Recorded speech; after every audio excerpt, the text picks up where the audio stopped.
Un día como hoy, 9 de enero, pero de 1927, hace exactamente 92 años, nacía en Río Negro, más precisamente en la ciudad de La Marque, Rodolfo Walsh, periodista, escritor, un hombre comprometido con la lucha social, un intelectual como pocos, pero no enterrado en el centralismo orgánico de los intelectuales convencionales, sino todo lo contrario, incluyendo, sobre todas las cosas, las causas y los sentires populares. Digo yo que en esto que se nos impone de conmemorar estos horrendos días, como el caso del Día del Periodista, indefectiblemente debería cambiar de fecha, y debería ser hoy, en recuerdo del nacimiento de quien creo yo fue uno de los máximos y más relevantes periodistas de la historia argentina.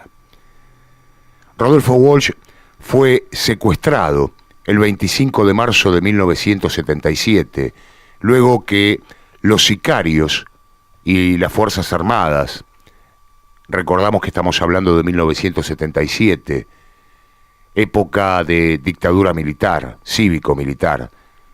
En ese momento fue emboscado, atacado y acribillado a balazos por ese grupo de tareas que se lo llevó con el cuerpo moribundo y lo secuestró de manera ilegal. 25 de marzo de 1977.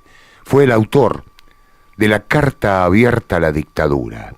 Precisamente algunos creen que ese fue el emergente para que Rodolfo Walsh terminara su vida de esta manera o se la hicieran terminar de esta manera.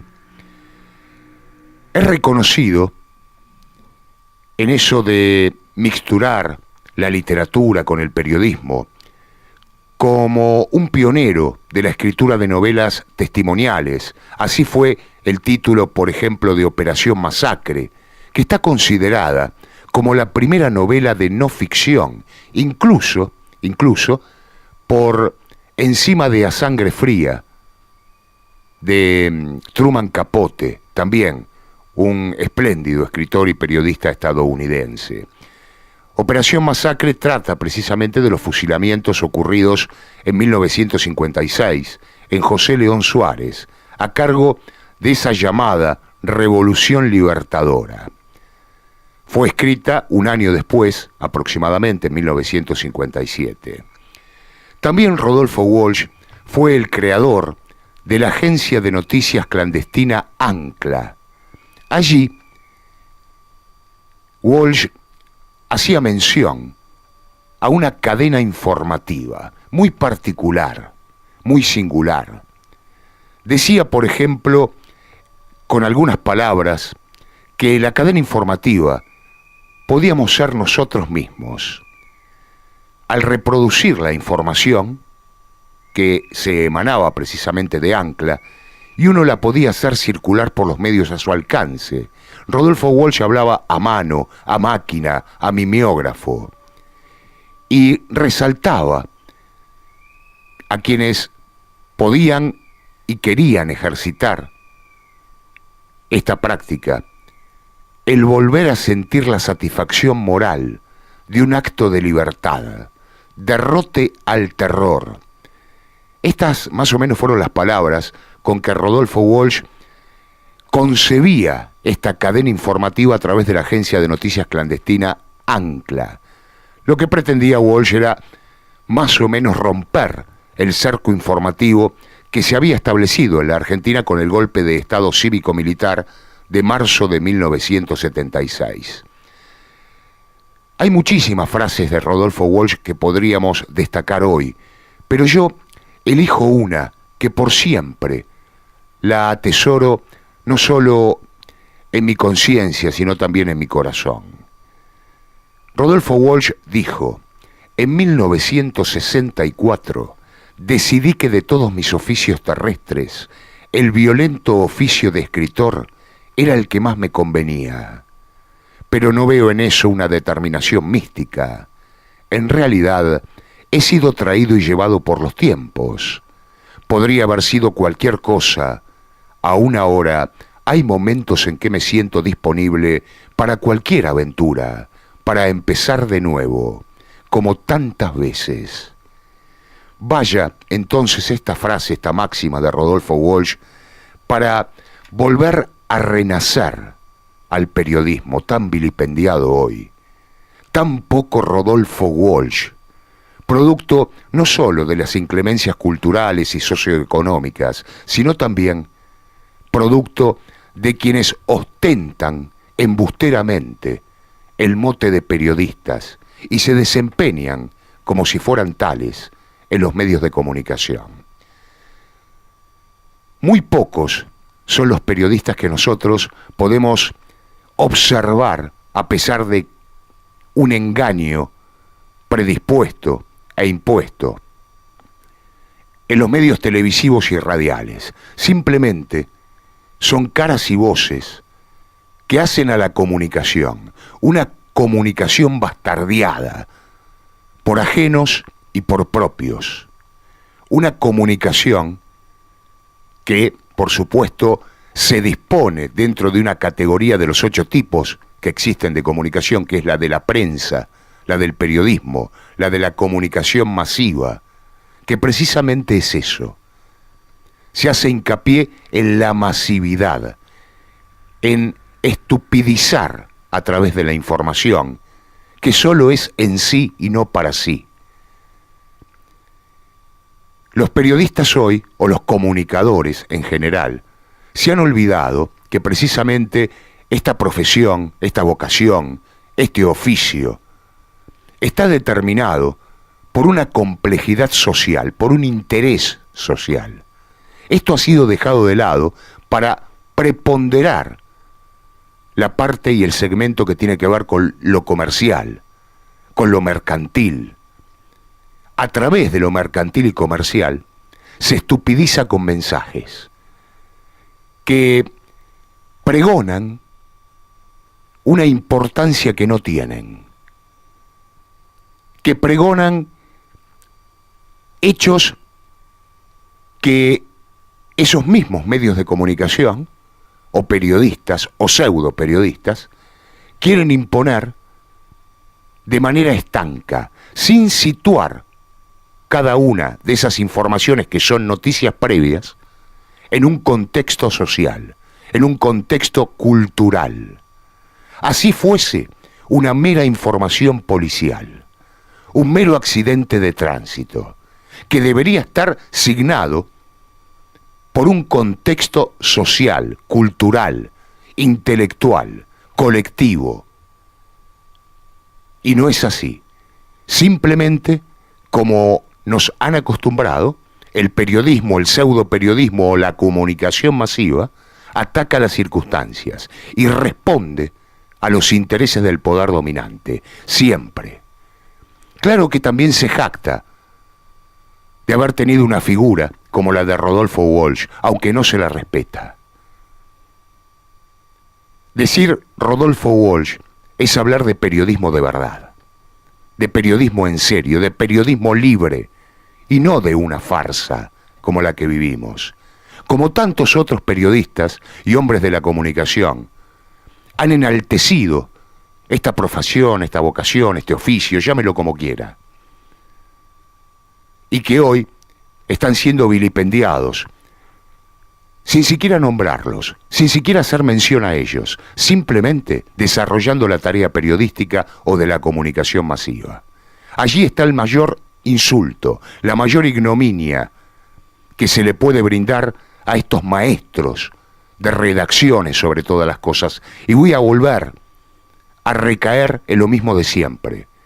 El periodista tiene razón de ser solo y solo sí en las redacciones. No existe otro tipo de periodismo. No existe un periodismo televisivo o un periodismo radial. Existe un periodismo. Y ese periodismo está basado en la técnica de la escritura. Por ende, tiene su razón de ser, de vivir y de convivir con el otro en las redacciones, en los textos escritos. Nada más. Para culminar esta presentación editorial, recordando a Rodolfo Walsh, qué mejor que hacerlo con un texto escrito por otro genial periodista, historiador, escritor, como Osvaldo Bayer, a quien perdimos hace poco tiempo, quien tituló un texto Carta a Rodolfo Walsh, y dice así: Querido Rodolfo, tu carta a la Junta Militar lo previó todo, denunció todo, dijo todo. La escribiste aquí, en tierra y de frente. Basta comparar tus límpidas, escuetas verdades con el último decreto de los militares que decretó la autoamnistía de los generales en huida, el firmado por aquel Viñone, el único oficial de la historia que entregó a sus propios soldados para que los asesinaran. Vos con la palabra allí de frente, sin moverte.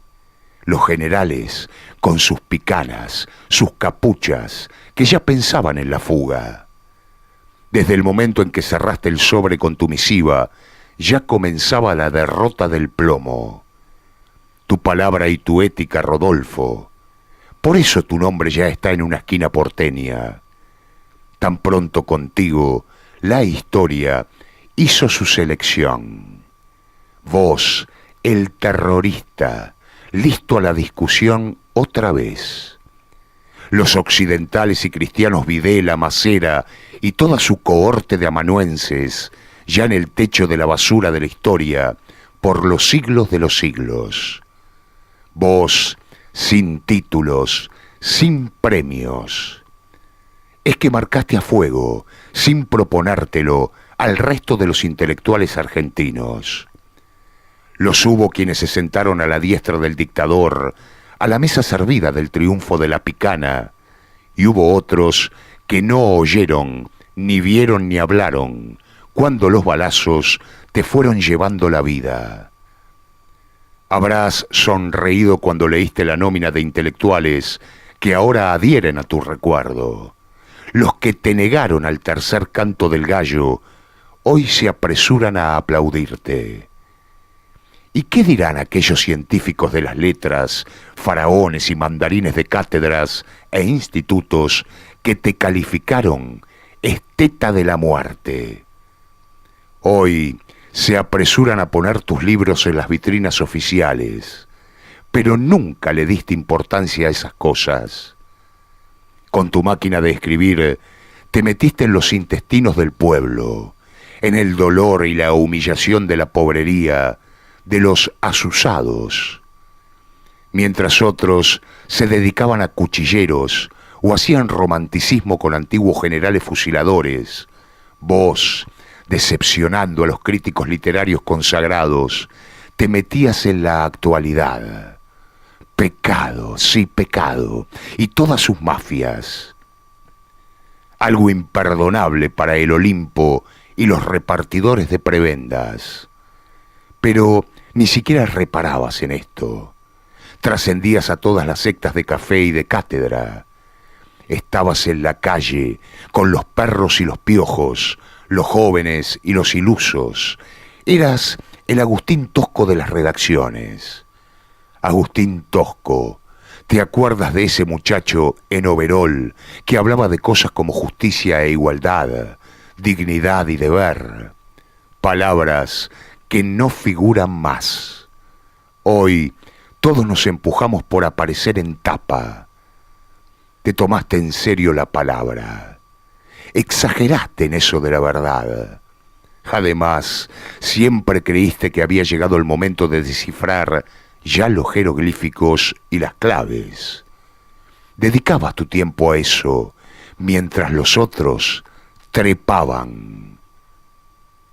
En una sociedad maestra del trepar, soñabas con implantar normas que permitieran un país donde todos tuvieran una canilla con agua y maceta con malbones.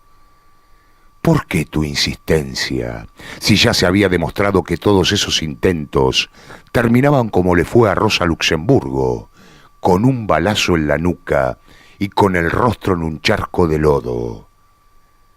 Cometiste otro gran error que tampoco los mandarines de las letras podían perdonarte. Hiciste la mejor literatura con un estilo directo, claro, preciso, como el de un maestro primario rural. Te entendían y te entienden todos. Rompiste el mito sagrado que un intelectual debe ser un travesti de las palabras y no un sembrador de quimeras y rebeldías. Tu más grande pecado fue hacer arte literario puro, con solo los 7 colores primarios. Te arrojaron vivo al mar, te enterraron como NN, te quemaron en una pira, y aquí estás, en medio de Buenos Aires. Tan rápido la historia puso las cosas en su lugar, pero este es el primer paso, porque ahora queremos saber el nombre y apellido de tus asesinos. En sí, ya lo sabemos, pero exigimos que lo digan los jueces y el gobierno, porque no vayamos a creer que todo se arregla con una plazoleta, porque sería cínico si no pusiéramos aquí también en una placa el nombre de tus asesinos.